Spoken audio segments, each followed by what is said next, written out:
This session strives to place the SADC Alliance within its global and regional context, and to discuss the key modalities of the alliance of NHRIs within the Southern African Development Community, particularly the sub-region of the SADC. On the role of NHRIs in promoting human rights in the region, the important role of NHRIs in supporting and strengthening democracies has been well stated by previous speakers this morning. All of us as individual NHRIs are primarily embedded in national political systems with a primary mandate to engage with governments on human rights issues. At the same time, we are, or at least we espouse to be, independent of the state and have the authority to interrogate state practices and hold state actors to account for human rights breaches. As such, most of us are enjoined by common or similar mandates. For example, the mandate of the Ugandan Human Rights Commission, the Kenyan National Commission of Human Rights, Zimbabwe, Malawi, and the South African Human Rights Commissions allow each of the NHRIs to conduct investigations upon receiving complaints about the violation of human rights, to visit places of detention or deprivation of liberty, to inform and educate the public about human rights, and to act as the chief agent of the government in ensuring compliance with its obligations under international treaties and conventions on human rights. However, brothers and sisters, our mandates as NHRIs also at times differ from one institution to another, depending on the manner in which they were established. For example, the South African Human Rights Commission and the Ugandan Human Rights Commission both derive their mandate from their respective constitutions. Other NHRIs, such as the Kenyan National Commission on Human Rights, are established by Act of Parliament, whilst others, like the Nigerian National Human Rights Commission, are established by a military decree.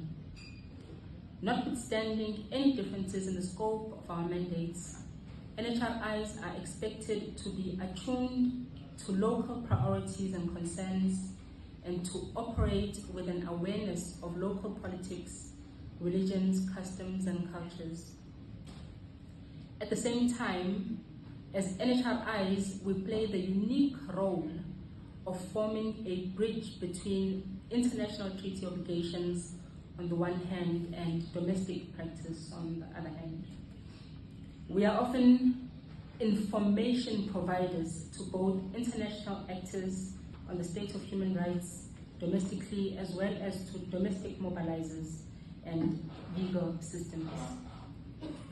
Within this framing, a key task of each NHRI is to promote norm diffusion, doing so by effectively translating international human rights norms in a way that makes them meaningful to the domestic setting within which they operate. In summary, therefore, as NHRIs, we are uniquely situated between the state and civil society on the one hand, and between domestic and international context on the other hand.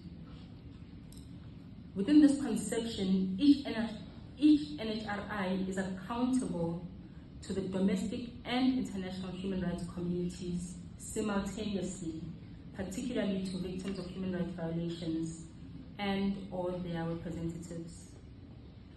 The nexus between the international system and the domestic level is formalized and connected through the General Assembly of NHRIs, or GANRI.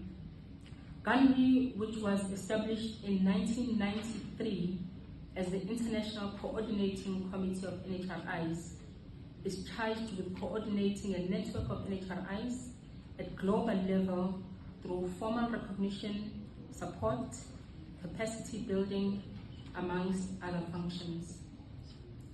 There are 4 primary regional networks recognized and coordinated at the level of country. These are: 1, the European Group of National Human Rights Institutions, the Asian Pacific Forum, or APF, the Network of African Human Rights Institutions, or NHRI, and the Network on National Institutions for the Promotion and Protection of Human Rights in the Americas. As impressed by previous speakers, we collectively belong to the global NHRI community by the facilitation and coordination of the Network of African Human Rights Institutions, better known as NHRI, tasked with creating a platform for the establishment, cooperation, and strengthening of NHRIs across Africa. Membership of NHRI affords or avails support services such as networking, capacity building, and attending conferences. Through NHRI, NHRIs across the continent have and continue to benefit from peer support, opportunities for knowledge exchange, information flows, including the sharing of experiences and best practice, and support in terms of technical capacity. We thank NHRI for reaffirming this commitment earlier this morning through our brother, David Barisa.